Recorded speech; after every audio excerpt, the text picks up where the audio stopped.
Сергія Абісова повторно викликають на судилище у справі проти лідера кримсько-татарського народу Мустафи Джемілєва. Окупаційний суд Армянська задовольнив клопотання захисту і чекає на допит в якості свідка Абісова, якого навесні 2014 року окупанти поставили на чолі так званого МВС Криму. Також викликають Живаєва, який тоді ж командував окупаційними прикордонниками, що стояли на межі Криму та Херсонщини, і російського прикордонника, що не пропустив Мустафу Джемілєва на московському литовищі Шереметьєво. Крім того, на засіданні допитали свідків захисту. Перший заступник голови Меджлісу Наріман Джелял та заступник голови ЦВК Курултаю Назім Меметов 3 травня були на адмінмежі. Згадують, що жодних указівників про буцімто наявність державного кордону там не було. За їх словами, там була лише шеренга озброєних людей без розпізнавальних знаків. А Наріман Джелял чув, як Мустафа Джемілєв казав, що не йтиме до Криму, щоб не спровокувати зіткнення.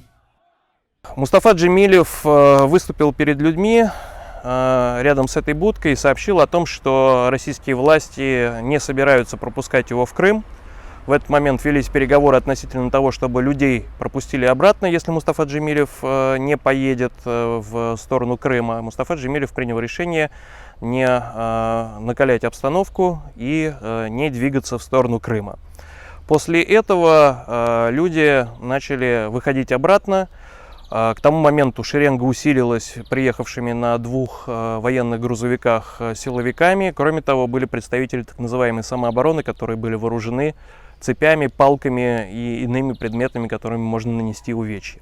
13 квітня минулого року окупанти звинуватили Мустафу Джемілєва у недбалому зберіганні вогнепальної зброї та у незаконному придбанні та зберіганні боєприпасів, а також у так званому незаконному перетині держкордону Росії. Йдеться про спробу національного лідера кримських татар 3 травня 2014 року потрапити до Криму з Херсонської області. Тоді зустрічати його приїхали тисячі кримських татар, але окупанти його не пропустили.